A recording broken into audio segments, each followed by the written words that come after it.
We're going to check those front sensors just to be sure. What I've got here is a loop on those two probes right there. You'll see where my loop is. So it's the second two. These two are empty, and then you have those two right there.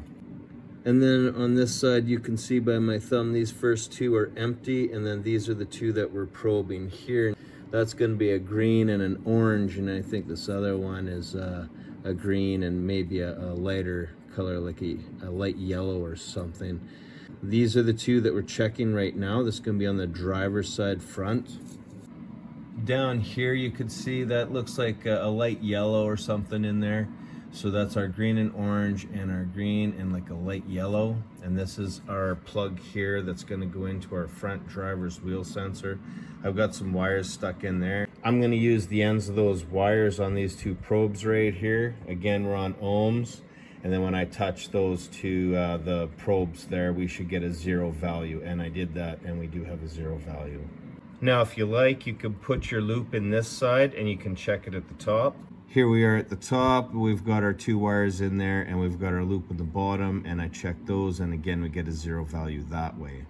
Now, if you want to check just one wire at a time, if you found that you've got a high value somehow and it's not what it should be, you want to check each wire.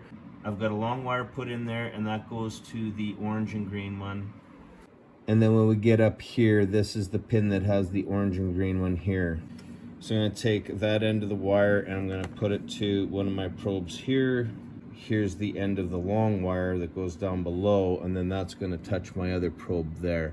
And that's how I'm going to check the single run of wire. And I'll do that on both sides. We've checked that, and again, we have a 0 value. So everything is good on the driver's side here. Now we've got our loop in for the two wires. This is going to go to the front passenger side here.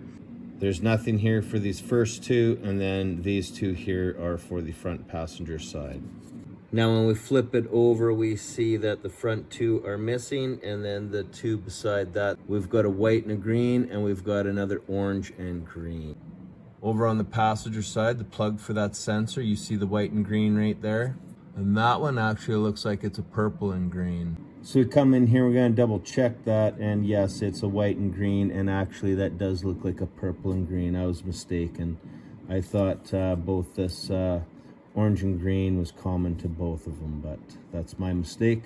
So it's a purple and green and a white and green that are going to the passenger side front wheel sensor. I'll take those two wires, I'm going to touch these probes here, and I'm going to look for my value. Admittedly, on this one here, we're getting some random numbers. So that is indicating that there might be a problem somewhere. Because we got a strange number here, what we're going to do is put the loop on this side here, and we'll take these two wires over to the plug by the ABS module, and we'll check it backwards and verify to make sure that we get the same value. We've got our loop in on this side here where the plug is. And then we've got our two wires in this connection here. And I'll take those two wires, I'm going to touch them to there. I want to see what my value is. And we did verify we've got a number there. What we have is anywhere from 8 point something, and then it kind of moves around. It might get as low as 2 point something. So that tells us that we've kind of got a problem here. We're gonna run a long loop of wire over to that connection, and then we're gonna check each strand and see which one is giving us troubles here.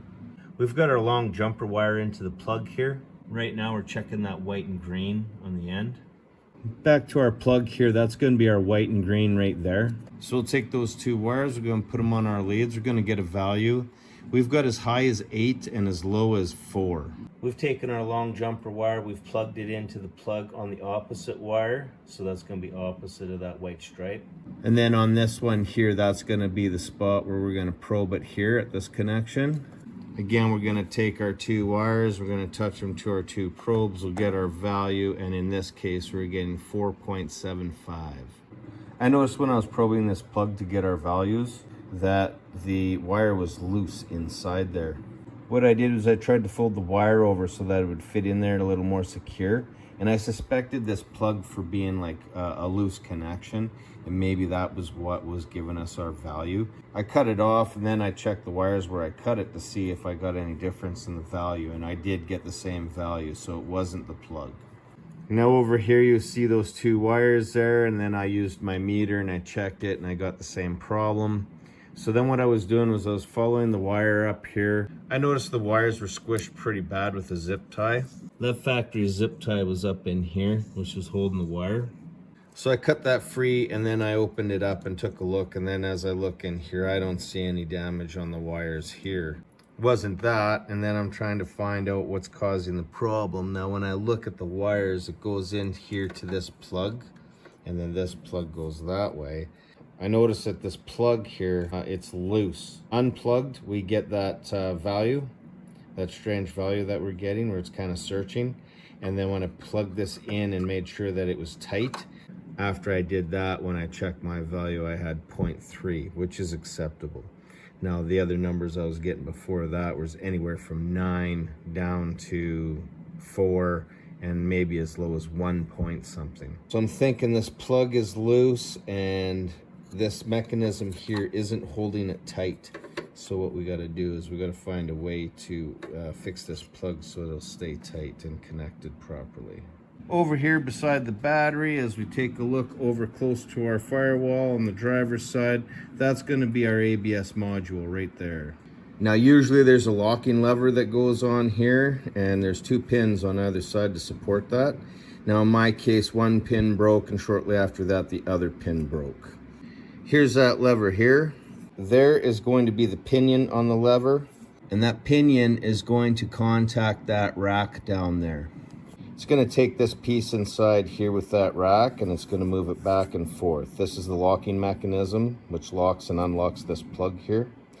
So now those pins are busted off of there. I can't use my lever to operate that rack down there. I found a long screwdriver and I put it on the edge of one of these teeth, and then I would push it this way on both sides. Now in here, there's really hardly any room to get at it and try and do that. And the other thing that I did too was this ground wire right in here. That's kind of like in your way. So I removed that ground wire to get some more room. And even still, it's way down there. So what I found was a long screwdriver to get up past here, and then just try and contact that tooth down there and just continue to keep trying to push it this way towards the cab. And once you've got them both pushed that way, then this plug should come off of here. What I'm going to do is remove this side entirely. So I just kept pushing it until it comes out. Here's a little catch right there. We'll keep pushing this until it comes out like that on the other end, and just remove it entirely. So in the future, I can still put this plug on, and I can still use this side to lock it, and I can still access this side to unlock it with the screwdriver. I thought that I could replace the plug. I thought that this molded piece around the plug was removable, and then I could take this one and I could put it on my one in the truck, but it doesn't work that way. There's 4 little clips here that take this cover off the top, and then this is what you're left with.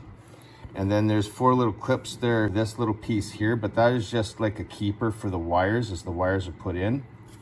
But this whole thing is one piece. You cannot remove this black portion of the plug outside the red portion there, and therefore I can't replace it, I can't fix it with this handle. That's what I have to do in the future, is just use that screwdriver to lock it and unlock it. I'm kind of stuck with that. As this plug was in the vehicle, we've already tested these 4 wires here. 1, 2, 3, and 4. We flip it up this way, and here's our wires here. I'm going to identify these pairs with the prominent pair. So this is the one with the yellow stripe, and this is the one with the orange stripe. Now when we ran those wires down, the one with the orange stripe is the right rear, and the one with the yellow stripe is the left rear. So that was those 2 pair right there for the rear sensors. And now that the plug is apart, we can identify the front sensors. So these are the front sensors here. And when we look at our picture, we have a dark green and tan, and I'm going to go with the dark green and white because it's more visible. So here's our dark green and white, and here's our dark green and tan. And those are the 2 locations there. When we look at the plug on this side, we've identified those bottom 4. So that means these 2 and these 2 are the front sensors. So if you want to do a continuity check to make sure that you've got power basically from your plug to the sensor plug, those are the ones you're going to pin out there. So this one and that one is for the front wheel sensors, and these four here are for the rear wheel sensors. And if we take a look at this drawing that I'm using as a reference here, this tan one, that is going to be for the left front, and that tan one is going to be this top pair here. The white one, that's going to be for the right front, and that's going to be on the plug here. This is going to be the white one, so that's the right front there. The yellow and green, that's going to be for the left rear. When we look at those four on the bottom and we cover these two, those two remaining are going to be the yellow and green right there. Now the orange and green are right rear, and orange and green are going to be the two on the very end there. That's going to be what I'm using to identify our wiring for our ABS wheel speed sensors. And what I'm going to do is I'm going to check from plug to plug and make sure we don't have a short in the wiring somewhere. Since I'm stuck with this plug and this is what I have to do, I have removed this side of the lock because it's just too difficult to muck around with trying to disengage it and engage it because of the limited space we have in this area here. So here it is removed. We're just going to leave that out. Know that we still have this side here to lock it, and I think that'll be sufficient. The only difference now is we'll need a screwdriver to engage it and disengage it. Now we've proved that from our plug to our sensors we have continuity all the way through, so we don't have any broken wires that way. Now the next thing is the module itself, which is right here, and I do believe that's going to be a T20 for those Torx. There's 4 fasteners right there, and you'll remove those and you can remove that. And you don't need to worry about any brake fluid or anything like that because it's kind of separated from the liquid side of the module or the actuator. This actually, I guess, is the module, and then the block is the actuator. This is a replacement module here that I found at the local auto wrecker. This is the side that goes into the actuator, and then this is the exterior portion right here. I'm going to try and change this and see if that's going to make a difference with our ABS lights and stuff like this. As I'm working on this, one of the thoughts that I had was there must be a fault in the communication because we're not driving the vehicle. As soon as you start the vehicle, the lights come on, and we've disconnected the battery and stuff like that. That's kind of telling me as soon as you've got power to the vehicle, there is some kind of miscommunication that's triggering that ABS, and then that would make sense for the module here. And also too, we've also proved that all of our wheel sensors are good and everything like that. Now to remove those 4 bolts, that's going to be a T20 Torx.